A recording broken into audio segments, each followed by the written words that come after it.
The following podcast is a Dear Media production. Hi, everybody. It's Catt Sadler, and this is It Sure Is a Beautiful Day. I've spent decades in TV broadcasting and conducted hundreds, if not thousands, of interviews in the span of my career. And on this show, the conversations continue. My goal is that every episode feels entirely brand new, but also like coming home. Let's get into it.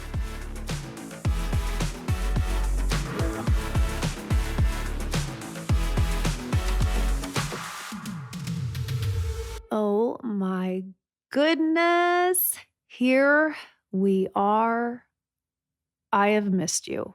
That's the one thought that just has permeated my brain for a while now, is how much I wanted to return to this medium, this community. So welcome everybody. I am Catt Sadler, and I tell you what, it sure is a beautiful day. You're wondering, what? It sure is a beautiful day. I firstly just want to tell you how the name of this show came to be. Anybody that knows me knows that I'm an eternal optimist, for good or bad.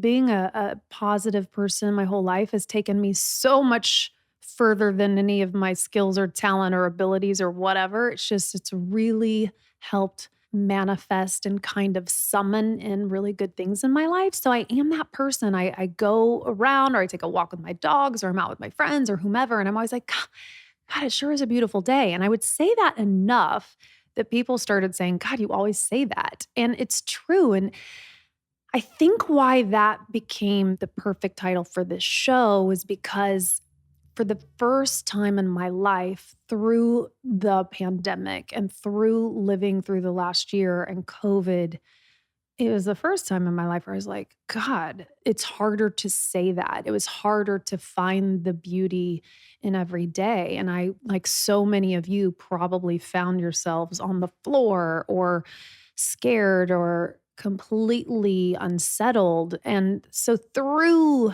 the whole experience and coming to the other side and so desperately wanting to get back on the air, because that's a whole other piece. I mean, the universe pretty much just told me to sit my ass down, because I've been trying to get back on the air and bring you the show for, I kid you not, probably eight months now.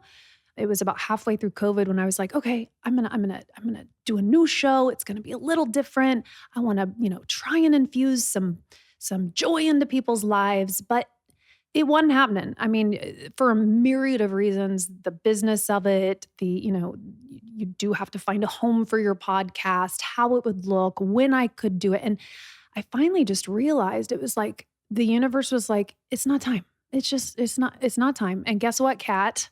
You have other things you need to be working on. So that is exactly what I was doing. It was very hard for me for the first time truly in my adult life to not either be on TV every day or making a podcast. And, I think so many of us wrestled with that whole productivity, thing. Like, am I not doing enough? Am I not working enough? Am I not putting enough content out there? And so just like many of you, I felt myself in that position.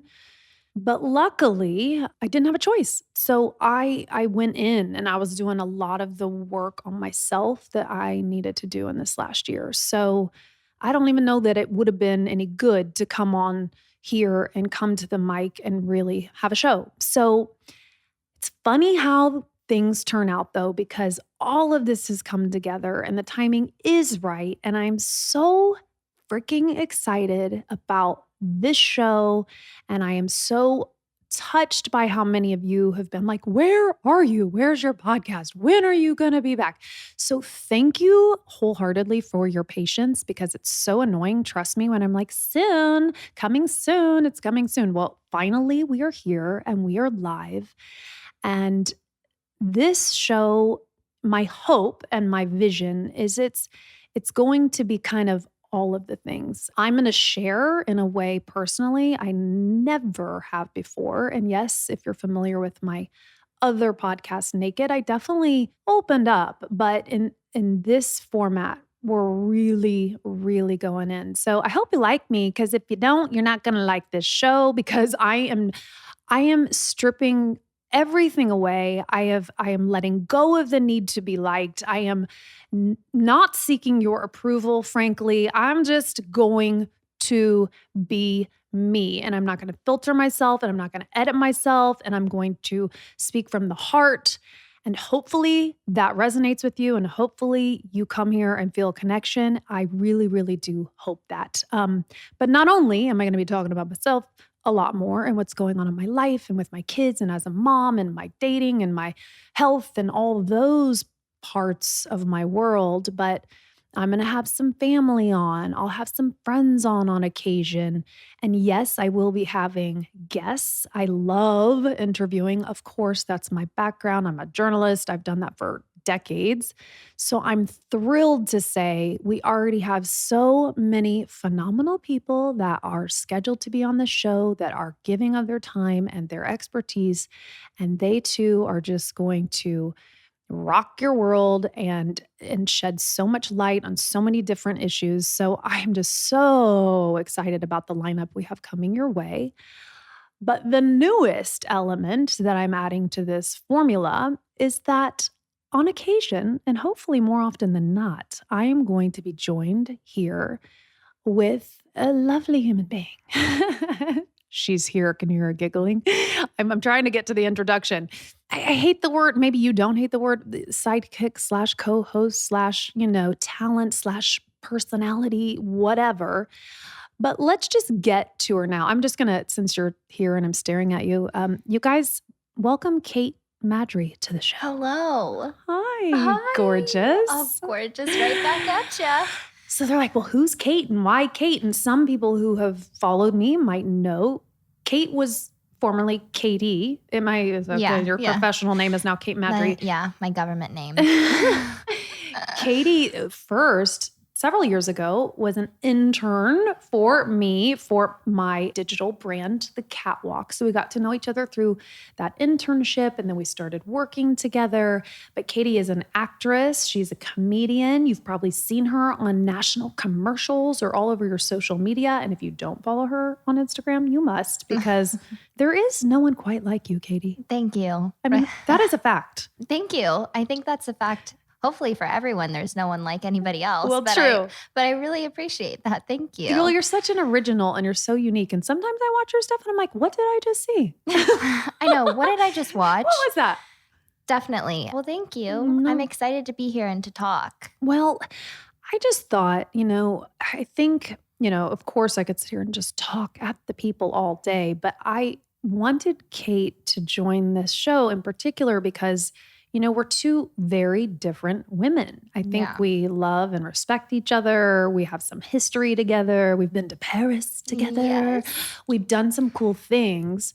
But there is an element that I don't know you. But if we were to kind of add up all the surfacey things, you are 20 years younger. Yeah.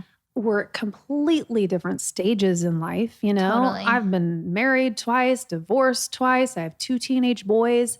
You are single, no kids, at the early stages of your career, still hustling, trying to book those jobs, get those campaigns, get that TV show, the whole thing. You're still figuring out your life and your love life. When I met you, you were living with a guy. Yeah. And you were like almost married at the time. You'd been together. How long were you guys together? We were together for 5 years, but I will make a minor correction that we weren't living together. We never lived together, which is probably why it didn't work out. You'd been together almost 5 years, but didn't live together. I didn't want to live with him. I didn't really want to live with anybody until my current partner. Here comes the cat out of the bag. I was like, she's the first person you've ever lived with? A love interest? Well, yes, we don't live together yet, but that's the only person I would want to live with. Okay. Well, you and I are very similar, I feel, in like our space is our space. Mm-hmm. Like we take pride in our environment and it means a lot. When it's cluttered, we're cluttered. When it's organized, we feel organized. When it's peaceful, we're peaceful, and so on. So I've never really wanted to have anybody in my space to kind of taint what I had going on. Mm-hmm. Because you are very career driven. I mean, Very. Catt is very you're a very hard worker and you're always creating. And, you know, you're from Nashville, but she moved out here to Hollywood and with a dream. With a dream. Pretty much. Sorry, this is all we got for you now is my podcast. I'm sure everyone will love getting to know you as time goes on, but I'd love to today, as we're kind of just getting out of the gate here on this show, is talk a little bit about the last year because, you know, I've been MIA. A lot of the people who check in with me, other than, you know, some pretty superficial stuff on Instagram, I've been missing for a year. I feel like everyone has changed. Totally. Most people are not the same person they were before. Totally. Don't you? It really feels like pre-2020 was a different life. I was a different person.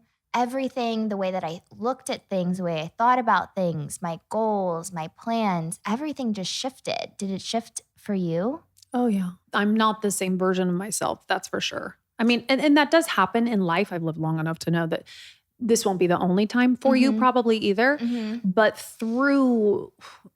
listen, if people are listening, that means you survived. So congratulations. I mean, we're all still here. And there were moments for a lot of people where it's like, oh my God, this is just too much. We were in isolation. We were not with our friends. We couldn't even touch people we loved. You know, people experienced so much loss if they knew people who, heaven forbid, died from COVID or any other reason. Just the whole year was so heavy. So why do you think you are so different?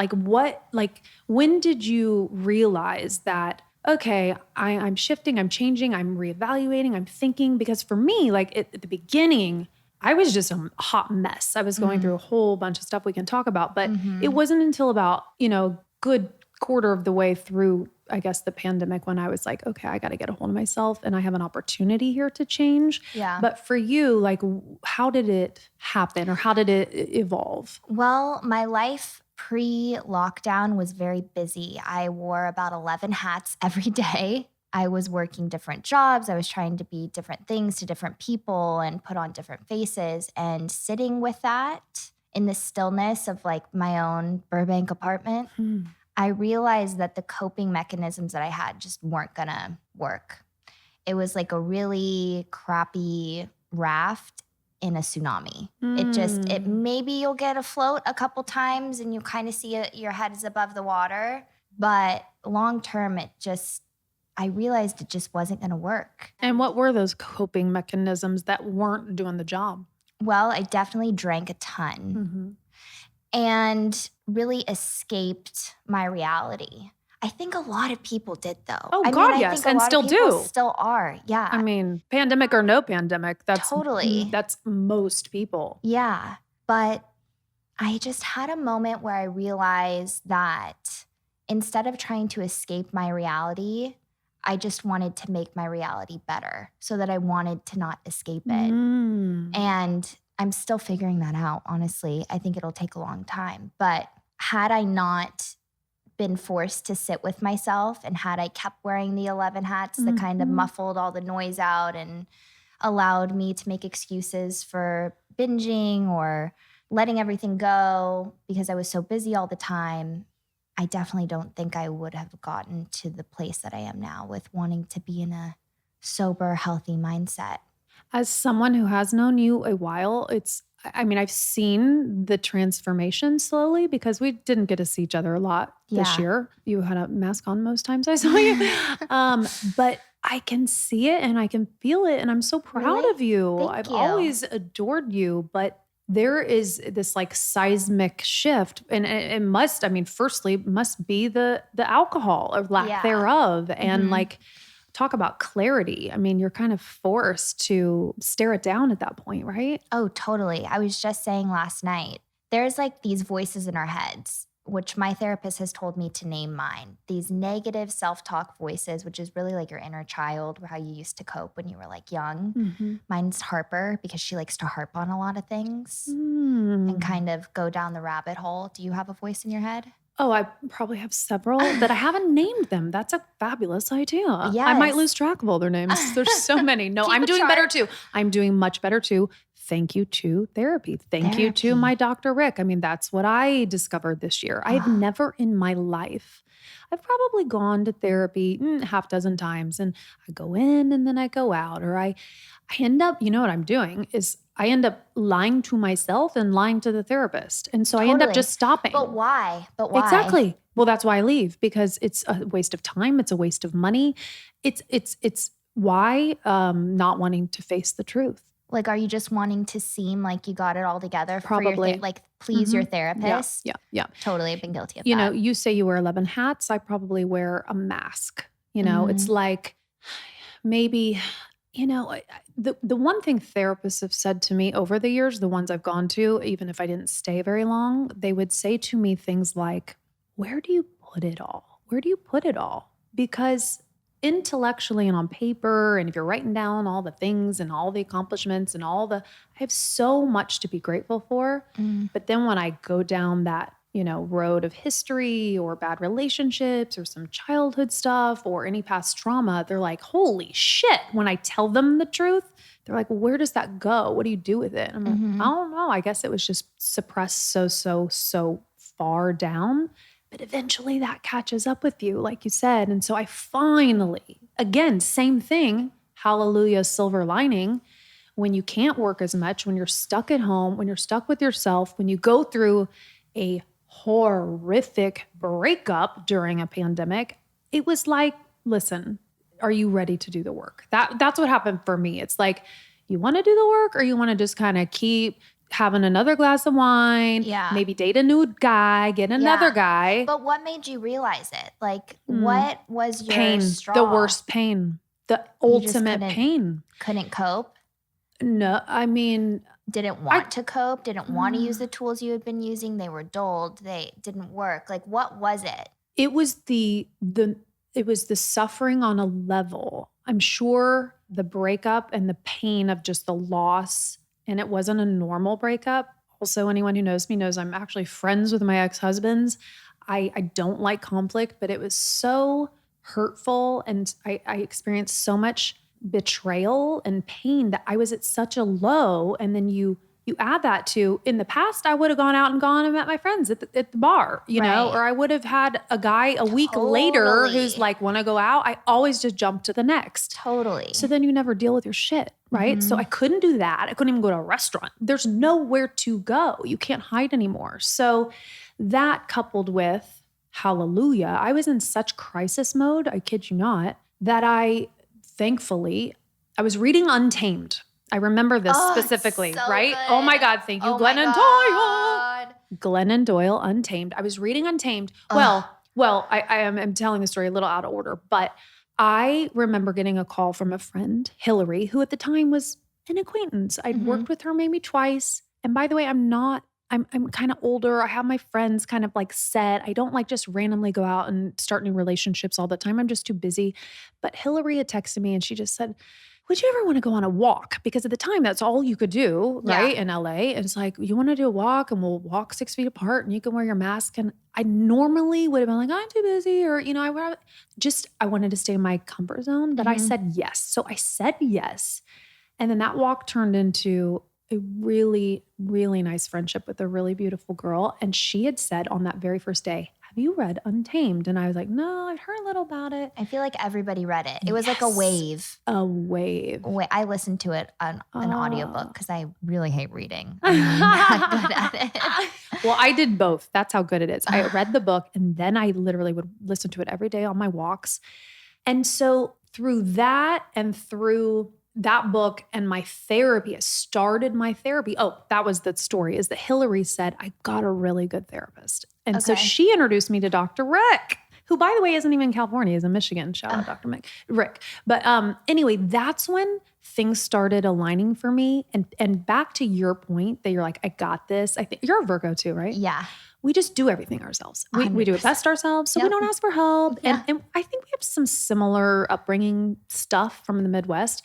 I just don't ask for help. It's very hard for me to ask for help. That's why with guys, even like I just take care of I pay my bills. I take care of my kid. it's very difficult for me. It was the first time I I sought help. And so I have been now with Dr. Rick for a year, every single week, sometimes twice a week. And talk about the self-help books. I mean, if I showed you my Audible library, you would laugh. I mean, it's so pathetic, Katie. No, it is not. It is empowering and Oh it is my good. God. It's like overcoming life with a narcissist. It's, codependency no more. Oh my God. Yes. Untamed. Yes. Now it's How to Do the Work by Nicole LaPerna. Do you know that book? No, what is that about? So good. The work on yourself or? Yes, it's a new kind of holistic approach to psychology and psychotherapy and stuff. It's fascinating. I think it's a bestseller. We'll get into that and hopefully she'll be on the show one day. Amazing. But I think that's the answer. I think I didn't have a choice. Yeah. And I didn't, this realization came about where, and you read this and you hear this, but it's like, feel your fucking feelings, you know? Mm-hmm. Don't go for the tequila. Don't go for attention from another dude that's going to have 17 million red flags, but you'll do it anyway. So I guess through all of the work that actually works, guys, there's the big takeaway. The work works if you stay with it and if you're consistent and you are disciplined. I am sitting here in front of you like, I feel so good. I feel so good. And I'm so grateful. And by the way, back to our inner child, like I'm so proud of Kathy. Like, it's like, I don't have to feel shame about her anymore. It's like, I'm proud that I'm not denying her what she needs anymore. We're going there, you know? Yeah. Yeah. It's like as an adult, as you grow up, you kind of become your inner child's parent and you parent your inner child the way you wish you could have. Mm-hmm. Yeah, I was talking to Megan, my therapist. Love Megan, always in a cardigan with a mug of tea. And it is just comforting no matter the day. Very textbook, yes. We were talking about our inner voices and she was like, you need to name her so you can talk to her talk back to her. And I said, okay, I'll name her because that bitch is crazy. And she goes, yeah, but that bitch is hurting. Oh. And it's so true. That bitch is hurting. Oh. Right? Right. Something to keep in mind. That's a good one. Even when you're being hard on yourself or that voice is really coming from a place of the worst case scenario and the worst thing that could happen, or you're not good, or you're never going to amount to anything, or that thing's not going to work out, or they're too good to be true. All of these toxic, negative thoughts that cross our minds is coming from a place of hurt. Mm-hmm. And if you can comfort yourself in those moments, it helps because it's all we want is to be heard, even from ourselves. We want to be able to know that we're heard. Yes. And that's where the healing comes. Like until you recognize it and are honest about it and really see it in the rawness that it is, then you can't heal. So that's like, see guys, if you can't go to therapy, just come to the podcast because we're both paying so much. We will. We'll share it with you. What is that called? Through not telekinesis. I don't know. Teletherapy? I don't know. When you put the book up to your head and then the knowledge goes in. Osmosis? Yeah. We're osmosising you through therapy. Through Megan and Rick. Osmosis. Well, that's the other thing I love about him, and I think why I've stayed with him so long, is that he calls me out on my bullshit too. Because the other therapist didn't really, and then I kind of knew I was lying, and I was kind of like playing this part, and he doesn't let me do that, and I love that. He really calls me on my shit. And what was the last thing he called you on? Oh, do you really want to know? I really want to know. Oh my God. What are you lying about, girl? Well, this wasn't lying, but he called me out for acting out and choosing unwisely. So I have now been broken up from my ex of basically 3 years and some change. And again, I was doing the work. I mean, I've been I've been doing pretty darn good. And I was proud of myself or whatever. Holidays came, that was really hard. People were alone. Again, in a pandemic. I mean, God, it gets lonely, Totally. And anyway, a friend of a friend was like, you need to meet so-and-so in Miami. He's your soulmate was the way they put it. And I was like. And you were like, ding, ding, ding, ding, ding, the words I want to hear. And you would have been like, love bombing, red flag, don't do it, right? I know Katie calls me out too. It's great. Katie, sorry, I can't shake the Katie. It's okay. But anyway, long story short, in about 2 days' time, this guy who I had a handful of exchanges with on text was like, oh, our mutual friends are coming to Miami. You should come. And this was like in a 48-hour window. And before I knew it, I was on a plane. He did fly me. First class? Yes, darling. Oh, love bomb. And and I ended up in Miami. And let's just say it didn't go as planned. Okay. So this was a guy I'd never met. And can I ask what the plan was that it didn't go as? Like, what did you think was going to happen? What was your pulling you to go do this? Well, because I thought at this point I deserved it. And by the way, Dr. Rick was telling me I should be dating. He's like, you've done so much work. You can absolutely do this. I have confidence in you. Like, you are allowed to go out and date should you want to. So what the issue was is that it was very impulsive, which I'm trying to not be anymore. And said person was newly divorced, right? So he also had children. And he did warn me, which I completely understand. He's like, I do have children and they might be, if for some reason they were to show up, we're just friends. And I was like, oh, I get that. I get that completely. I don't introduce anyone to my kids, or I try not to for many, many months or whatever. Anyway, long story short, the first night we met, there was too much tequila involved. That was my fault. So literally, we didn't even... Is that funny? That is funny. There was too much tequila involved and it was my fault.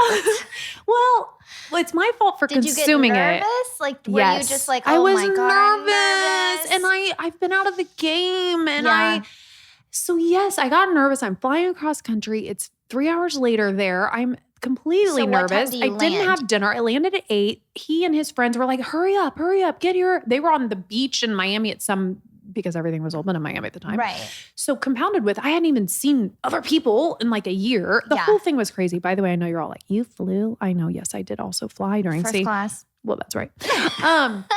So anyway, I just drank so much. And by the way, they were definitely handing me tequila shots, by the way. Totally. I don't even do shots anymore. And so long story short, I didn't pass out, but I fell asleep. Oh. Okay. So the good news is I didn't even kiss the guy, right? So it was like, I didn't have anything to regret. Right. Because you were sleeping. Great first impression, Great right? first impression. So the next day, I know you're so embarrassed. And by the way, he put me up in a hotel. So that's the other beauty of this is that I felt safe going there. Because I knew I didn't know this guy. I was going to be staying in a hotel anyway. There wasn't a lot of pressure if we didn't hit it off. Right. But yeah, I drank too much. And so the next day we had plans. So you woke up and you felt, how'd you feel? Your eyes popped open or they squinted open or you awoke and you thought, I can't believe I fell asleep. I felt stupid. I felt a little embarrassed. But I didn't feel shamed. Like I did, again, thank God I didn't do anything I would have really regretted. So... And he was a complete gentleman. So everything I thought was okay. The story could go on for hours, but we were supposed to go to dinner the next night or whatever. And it just so happened that, wouldn't you know, his daughter showed up and he couldn't go to dinner. Oh my goodness. I got rejected. Usually I can tell if there's not something there, right? Like, but something happened and we weren't going to have that dinner. And before I knew it, I was like, oh my God, I flew all the way to Miami to meet a guy. The whole thing combusted. I drank too much. Then his daughter shows up, which I believe him. I don't think he was lying, but the whole thing just crumbled. And I got back on a plane and came home. And so when I came back to tell Dr. Rick about that, he was not pleased. He was like, you should have known better. You should not have gone on that plane. That was completely impulsive. By the way, this guy is newly divorced. That is not what we talked about because even if he is single, he's got his own baggage, married 25 years. He's got 2 kids. He's entering a new phase of his life. This is not who we're looking for. This is not your partner. You need someone who knows who they are, who is ready, like full on. And like, how did you feel about him saying all of that? I was like, oh my God, I felt like I was You're like, yeah, right. in the corner, like I was being punished, like I needed a timeout. It was crazy. But he went now. I was so close to it at the time. I was like, oh my God, he's actually right. Like I was chasing something. Do you know what I mean? I was chasing a feeling. I was chasing to be filled up. I was chasing a thrill that isn't back to what you were saying, reality. How about our reality? Where are we going? What's that going to fix? Right. Like, what do you want? Like, what is your expected result? Yeah. I mean, I've chased and I've tried to fill, but really, I think what I've learned this year, and I'm like the 26-year-old being like, oh, what I learned. That's okay. You know, there are some holes within yourself that you just can't have anybody else fill for you. It is like a different kind of material. Holes within ourselves from needing validation or self-worth or what we mean to the world, to ourselves. Those holes have like special material that we only have that material within ourselves to fill. So like a plane trip to Miami, you can try to fill the hole, but it's kind of going to sink or it's not going to go well or it's going to fill it a fourth of the way up and you're still going to have that hole. Yeah. I hear you and I love that analogy. But it is boring sometimes. Well, and that's another crazy thing. And then we can get off therapy. But Dr. Rick said that to me once. I've always lived like at an 8, like 8 out of 10. Like I'm a happy person. I live this amazing life. I always see the beauty around me. I am generally in a great mood. Like I live at about an 8. And by the way, my beautiful life is not lost on me. I write a gratitude journal every day. I am grateful for everything in my life, even the bad. But Dr. Rick said to me once, he's like, I need you between a 4 and a 6. And I was like, what?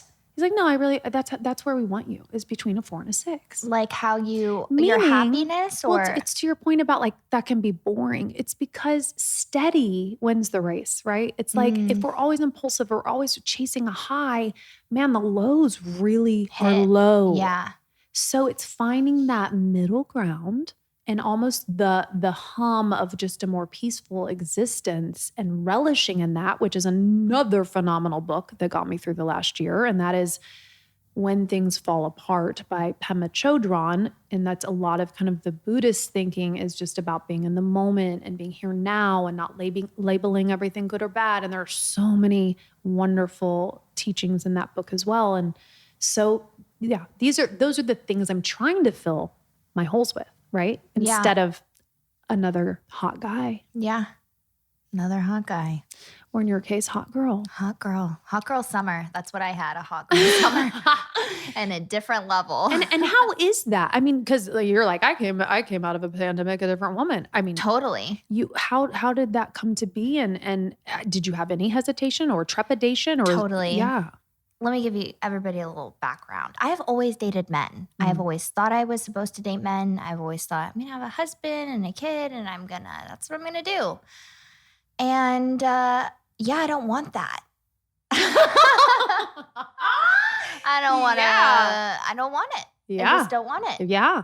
So this year I learned that I am happier being in love with whoever I want to fall in love with. And that is a woman. It's a woman I've been friends with for like 3 years.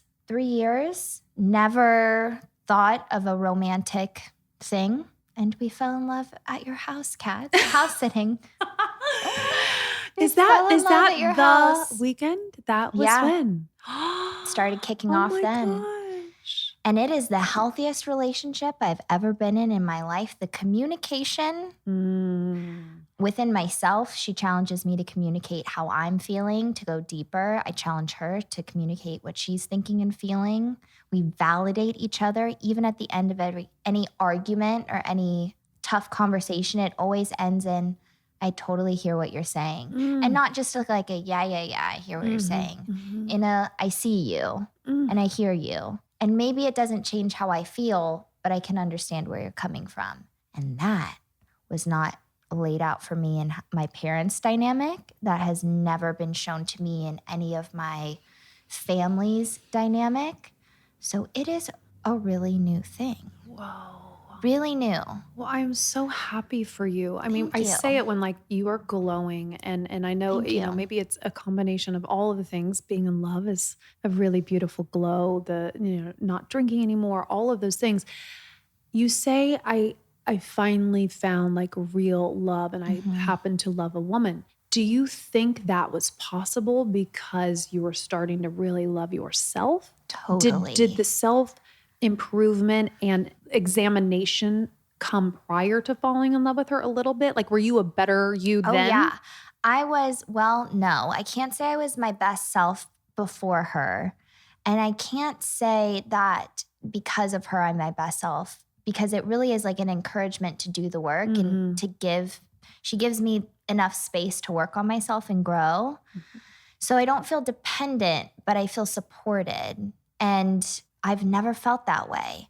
I really had to sit with myself though. I had to really sit and realize that no one else is going to make me as happy as I can be except for myself. And then it's like, once I worked on that, once I got to a place where I felt like a breath, like I'm happy with myself. Every day I wake up, I feel good, I feel full. Then anybody else is really going to need to be super additive.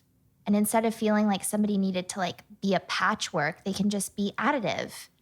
And seeing the world in that regard, I think allowed for more room for my like love meter. Like it just wasn't restricted to just who would take me. Yes. It's now, well, who do I want back? I had never thought about it that way.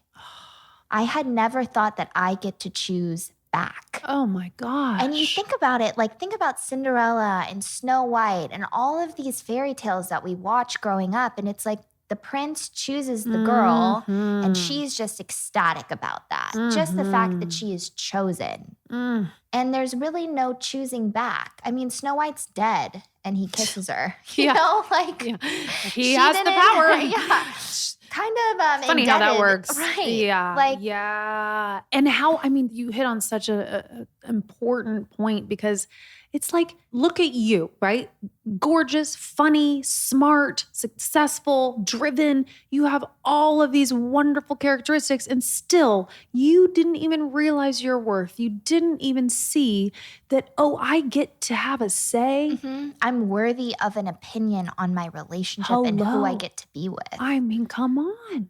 It sounds so simple, right? But how many people are living just how you were and how I have been? I mean, my gosh. Who hasn't, I mean, I can't even imagine the people who haven't even just been straight up told that. Yeah.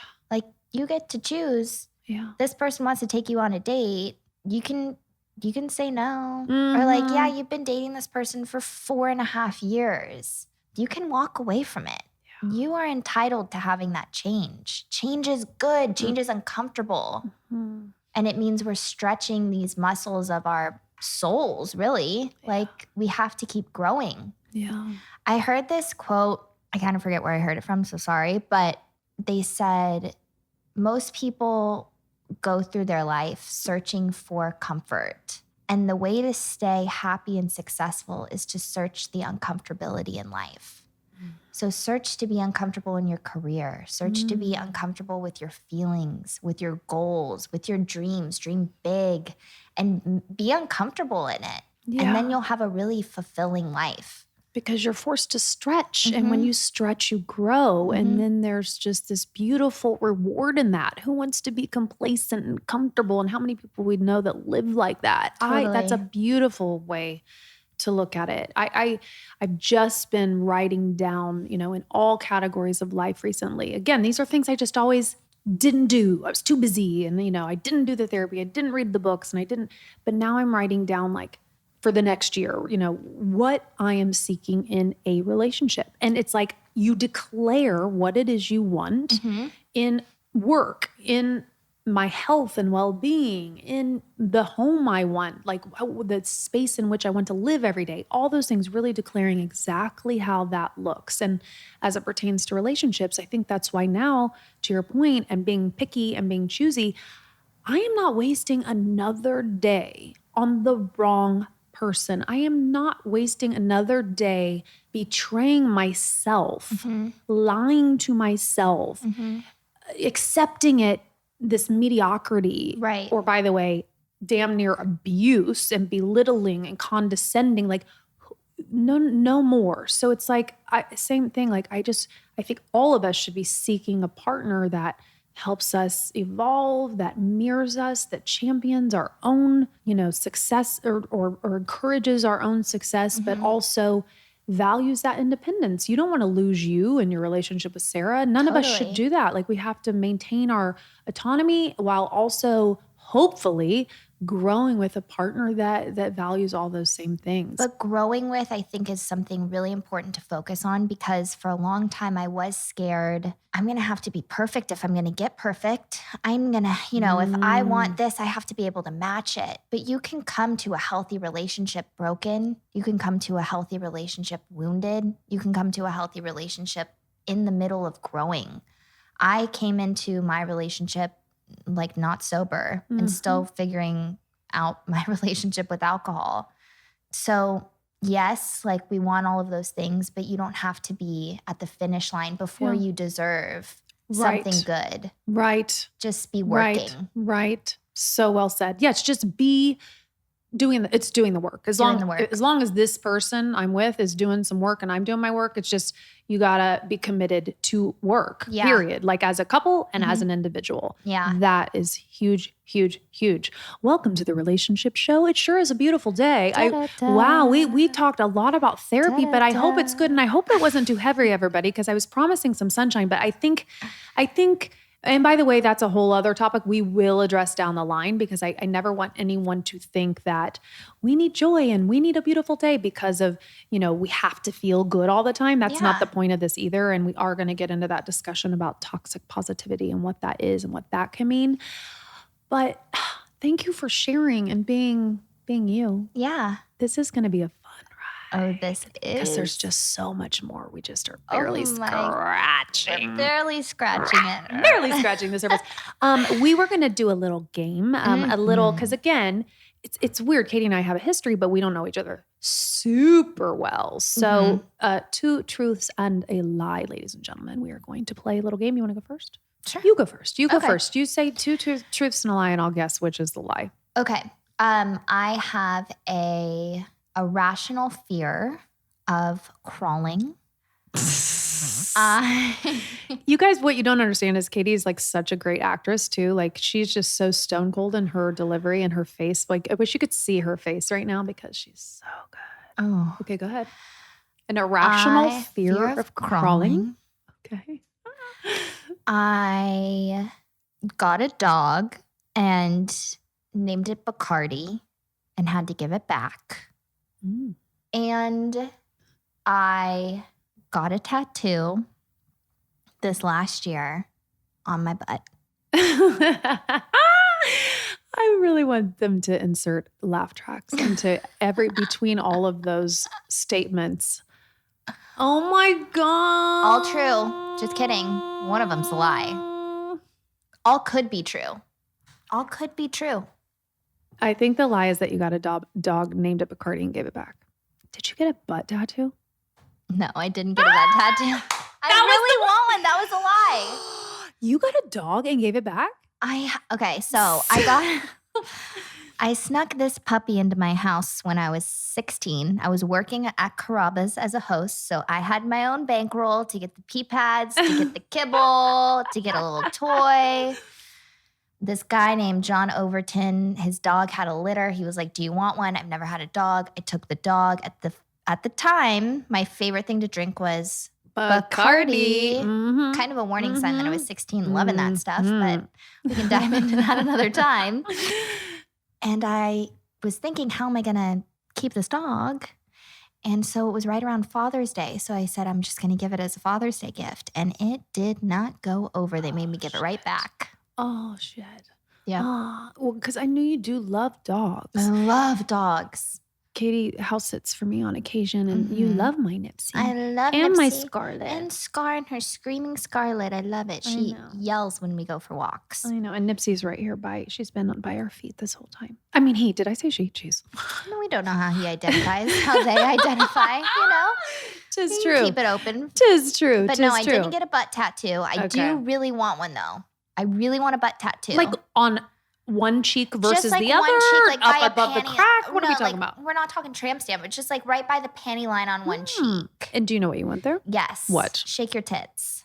The words shake your tits? Yes. On your ass. Yes, because I think it's really fun. It's like, shake your tits, like live your best life. And if you're seeing my butt, chances are Woohoo! Shake your tits. We're having a good time. That also means that either you're going to be with Sarah for the long-term foreseeable future, or you're going to continue dating women, because the men who might be down there admiring your ass won't have the tits to shake. Oh, my Have you God. ever thought about that? I've never thought about that. I think I must mean Sarah and I need to get hitched now. Because let me tell you, the tattoo removal, I've been getting this tattoo removed for a year now, and I've done 8 passes, and it is not nice. And So what's just your reasoning for getting rid of that? Because really think that through. it's about being present, right? It's like, Right. It has nothing to do with the meaning, because I quite love the meaning. It's about being here in the moment. This is the tattoo on my wrists, you guys. You've probably seen before, but it looks like a less than and greater than sign.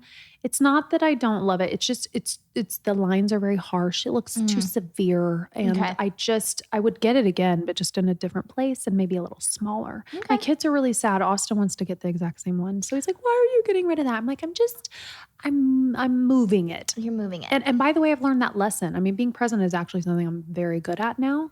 And at the time, some 12 years ago, I really needed to see that on my wrist. So Yeah. it served its purpose. But it Good. really hurts getting rid of, I will say. Amazing. Okay, Okay, here we go. here we go. You're so dramatic. I want to work on my acting when I'm selling these Yeah, lines. sell it to me. I hate watermelon. Okay. I once played a sexy school teacher Cat, too personal. in a music video. Oh my God. I really hope that's true, because we got to pull that footage. I don't know about you, but I have Jennifer Lawrence's phone number. Well,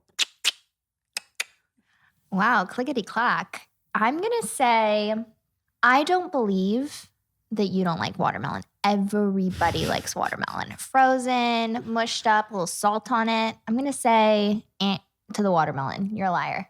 wrong. I hate watermelon. Why? Everyone thinks I'm can't be trusted because I hate watermelon. Yes, what is that? I don't. Is it a texture thing? I don't. Yeah, it's the texture, it's the taste. There's just something that when watermelon hits my tongue, it tastes like, Oh you know, my those God. candies or dyes that have so much chemical in it that it's just tastes like you're what are the sugars? Because I only do raw sugar that just tastes like cancer. When I taste watermelon, A fruit? You get that from a fruit? Isn't that That's crazy? 90% water, hence the I don't know. watermelon name. I don't know. And it is a little about the texture and the seeds. And I don't know. No one understands it. I don't understand it. I like berries. I like I like strawberries, I like berries, I like mangoes. I like all the tropical fruits. There's something about watermelon. I'm like, blah, blah, blah, blah. Okay, so we're down to the music video and J-Law. Which one is the lie? Well, I may have played this a little unfairly because I was in a music video, but I didn't play the sexy teacher. I played the sexy librarian. Oh my I was trying to throw you off because you may have known about that video. I didn't, but we gotta post it. Oh, Have you posted it? Hell no. Whose music video is it? I can't believe you don't know this. What? I've been in a couple of music videos myself. Have you? Oh, I have. Playing what? I made out with somebody under the bleachers. It was maybe in my music video. What's the name of the No. song? What's the name of the song? Goodbye Town by Lady Antebellum. I highly doubt it's the same song. I don't really think their brand is yeah. Sexy Actually, I think school teacher? they recently changed to Lady A because of Oh, yes, I Antebellum. love Yeah. that band. I Yeah. love that band. I love that music. Oh, you got to make out? Did you get paid? I did get paid, Nice and I girl. got to miss school. Okay. Okay. Okay. So another Sexy librarian. more shares about me and my past. I love music. I was always in musicals. I was singing in musicals. I sang the national anthem in high school. Music is if I had an alter Big ego leagues. and I could but if I could ever live an alter ego, it would be to be a pop star or something. We can that make it sounds so happen. crazy. That Everything sounds so can crazy. happen. So I got to LA and I got the job on E, and I was meeting a lot of people, and I had a publicist for the first time, and she's like, "So what do you want? What do you want? What do you want to do?" And I was like, "I want to be in a music video so bad. I've always wanted to be in a music video." Oh. And Tess called me up one day and she goes, girl, I got you your music video. I was like, what? No. And at the time, this had to be like 2000, maybe 2010, old lady. And I should take that back. I don't talk about myself like that don't anymore. talk about and ageism my is friend like terrible. that. Okay, you're welcome. I mean, I'm sorry. Anyway, she said, and at the time, I mean, I think they're more than a one-hit wonder. They did have some good songs early 2000s, but do you remember the band Red Jumpsuit Apparatus? Yes. Okay, but what song Now is I'm this? blanking on the song. I didn't plan to my talk about this. God. The song was They'll have to watch your stories yeah, when this airs and figure it out. It is on Google. If you do a really deep dive, you can probably find it. But anyway, the point was, she was like, so they want you, this is like it was shot at Taft High School here in LA. The band was super young, early 20s. They're rocking out at school. So there was a bleacher scene and there was a gym scene and there were all these things. And you're going to play the sexy librarian. And all you have to do is, wear glasses, wear your hair up, kind of like maybe unbutton your shirt a little, wear this like cute little skirt, and you're just gonna be like dancing in the library with the band. So that was what I was told that I was doing. Oh my God. And then I got there. Give me the dirt Oh my now. God. What did you Kate, do? So they were like, okay, do you want to wear these stockings and this little like, what are they called when the stocking? Garter belt, the whole thing. And then I go in the library. There is a crew of like 100 people, full on music video, and the band members, not to mention the camera guy from E, who I know and see every day. No. And they're like, okay, mind you, I had never even heard the song before. What? So I don't even know tell you what it was? what I'm dancing to. Oh my So they're goodness. like, okay, so see this table? I kid you not. Stop. See this table? So Get what up. we'd like for you to do is when we give you the cue, we're going to be blaring the music. When we give you the cue, you climb onto said table Uh-huh. and then just slowly kick off a heel and then slowly take off your shirt. Strip. I'm hitting the table. I was like, are you actually serious right now? I had kids 6 and 2, mind you. I'm in my bra. So I end up doing like, So we know you do it, obviously. I did it down to my bra and underwear. But I have never been more nervous. I've never been more scared. In front of a room full of strangers. We got to recreate it.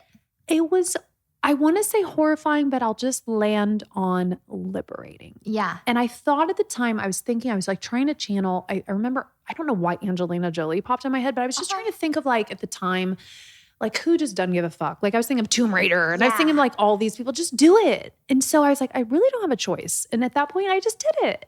So I'll have to show you later. Oh my God. Anyway, so yeah, that was true. It was a lie because I wasn't a school teacher. I actually played the librarian, but there you go. That's that story. Oh my gosh. So you have Jennifer Lawrence's cell number? I do. How about that? How about Little that? flex right there. Yeah, flex it. Little flex. Okay. Well, because I'm indebted to her for so many things, but she was one of my first guests on my last podcast, and I'm forever grateful. If you never heard that episode, it's still out there in the world. You can listen to it.